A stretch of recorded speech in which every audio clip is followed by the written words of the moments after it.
Hey everyone, I'm Holden, and today I'll be talking about Fallout 4 for the PlayStation 4. The first Bethesda RPG I tried was Oblivion.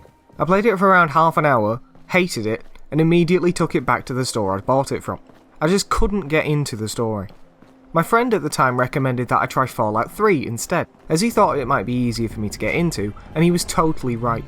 I fell in love with the world right away. I found the combat more engaging, and the story much more interesting. Fallout 3 was my avenue into Bethesda RPGs and Western RPGs as a whole.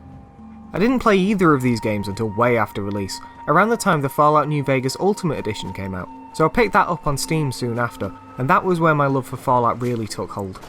I also picked up the original Fallout, the sequel, Tactics, and Shelter. I've put around 600 hours into the series so far. The universe just gelled with me so well, and I could easily get lost in the game for days on end. Naturally then, I was really excited when Fallout 4 was announced. The game just looked amazing and I couldn't wait to play it. After finally getting my hands on it though, I just feel kind of meh. I like the game, but I don't love it. I don't get the same feeling from this game as I did when I played 3 or New Vegas. I don't want to be in the world every waking hour of my day. It's a nice visit, but I wouldn't want to live there, and with a game this big, that's not a good position to be in. Technically, this game performs way better than I expect of something this size.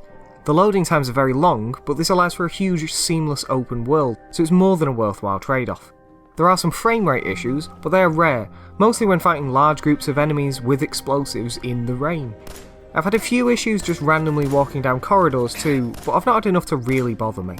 There are, however, a lot of problems with things popping into the world. Sometimes it's nothing major, like textures, whereas other times it's entire buildings. This can get kind of disorienting at times. The game itself though is a slow burn. It took me a long while to get to a place where I was actually enjoying the time I was spending with it. After finally getting some weapons I enjoy, I've been having a much better time, but I still haven't reached a point where I really love it.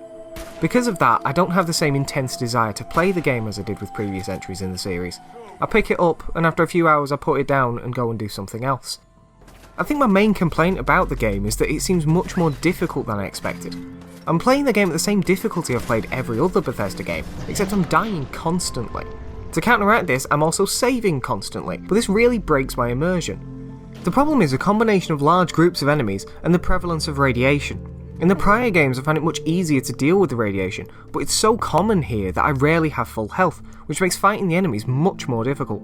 Feral ghouls are particularly problematic, as they come in large groups and also irradiate you with each attack, both doing damage and lowering your maximum health. Perhaps this difficulty is because the game is so heavily balanced around use of the power armor. Personally, I don't enjoy using it because I feel it cheapens my experience.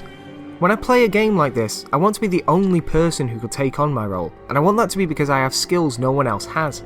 Anyone with a set of power armor could do what you do throughout the game, so it inherently devalues your experience. The game is also very repetitive. Preston Garvey is the first major NPC you meet, and he gives you quests for a faction known as the Minutemen. Outside of the main questline, I think these are the most important quests to do. The problem is though, all these quests are pretty much the same. They are either go to a place, talk to someone and kill something, or go to a place, kill something and set up a radio. I've currently done these about 6 times each, including one mission which was an exciting mix of both. After completing one of Preston's missions, you unlock a new base where you can build defences, farms and all manner of other things. While the idea of building a base is appealing, I hate both the implementation and what they've removed to accommodate it. In the prior games you would own a house, where you would store gear and occasionally companions. In this game however, you don't really have a home to call your own, you have a series of settlements instead. This stopped me from feeling like a member of the world and more as some form of omnipotent god. Maybe that's fun in games like Emperor or Pharaoh, but it's not what I play Fallout for. Placing built items is also a problem. I had one experience where I had to build a radio tower to complete a mission, and due to the poor visualization of the items and the lack of collision checks, I managed to build the tower inside a wall. This made the mission incompletable, so I had to load an earlier save and replay a portion of the game. Also, when moving pre-built things, sometimes they will disappear and reappear in their old position. These problems are quite common and completely infuriating. Weapon and armor mods have gotten a huge overhaul in this game, leading to much more versatile builds. While I do enjoy this, I don't like that it has basically replaced finding cool gear. Over my first 20 hours of play, I only really found about 6 different weapons, not including those given as quest rewards. Each type of weapon was differentiated with the mods, but I don't want to have to make a bad weapon usable. I want to make a good weapon great. Granted, the further in the game you get, the easier it is to find new weapons, but that doesn't make up for the lack of variety at first. These systems have ruined the enjoyment I get from looting enemies, because I'm constantly seeing the same few items over and over again.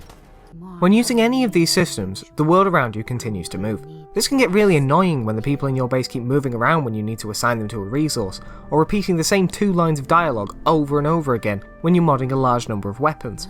Especially Marcy Long. Hearing her complain about how much she hates everything multiple times over the course of 5 minutes just made me hate the character. Item degradation has been removed, which I think is a mixed blessing. While weapons and armour breaking was never fun, it did make the things you looted more useful. Now I have hundreds of 10mm handguns lying around with no use for them. I could break them apart, but you get such small amounts of scrap for each that it doesn't seem worth it. Also, selling them is pointless, because the only thing I ever spend caps on is curing radiation poisoning, which is only 40 caps anyway. The special mechanic has also been revamped, and yet again this is a change I dislike. Instead of the 100-point system for each skill and perks every few levels, you can now choose between any perk or skill at each level. It is also now much harder to see the direct influence of each skill from within the game. Getting to a certain level just to unlock the ability to pick different locks is particularly annoying for me, as lockpicking has always been my #1 priority. My last complaint is the reduced conversation options. While I understand this, as all the conversations are now fully voice acted, personally I think this was a bad decision. If I'm playing a game as me, I don't want to hear someone else's voices coming from my character. Choosing what to say using the buttons on the controller is fast as well, but to allow this they only give vague illusions as to what the character will actually say. There are charisma checks in the conversation again, but this time they are colour coded for difficulty. The problem with this is that it's very hard to tell how high your charisma needs to be to pass a check. In the prior games, a number was displayed showing you how high your charisma was and what was necessary. With the new changes, I can't just tell from a glance how much I need to modify my charisma to pass the check. All of these changes just make me miss the deeper level of control that the previous games allowed. The returning systems in this game have been oversimplified, and the new systems just aren't enjoyable. They made a similar simplification in the RPG elements in Skyrim, which I personally think was where they perfected it. This is a leap too far, and I actually find it harder to understand the new methods than I did the old ones. Before I end this review, I just want to talk about the Pip-Boy edition of the game. I am really not happy with it at all. My Pip-Boy is falling apart already, even though I've only used it once, after which I put it on display. The plastic casing feels cheap and breaks easy, the inner lining fell out, and it won't close properly. Also, it's huge. If I were to stand up whilst wearing it, it easily falls off my arm. It looks nice on a shelf, but I'm really disappointed in it. Overall, I don't think I can recommend Fallout 4. The game is fine. I really wish I could say something else about it, but honestly I can't. I'm enjoying my time with it, sure, but I wouldn't urge you to buy it if you haven't already. Instead, get Fallout New Vegas. It's cheaper, and in my opinion it's the best in the series. If you really have to get Fallout 4 though, get it on PC. An awful lot of the complaints I've made about this game have been fixed by other people with mods already. I plan on buying the Game of the Year edition, which we all know is coming, on Steam when it's cheap sometime. Outside of that though, I don't think it's worth it, and that's a damn shame. Thanks for watching.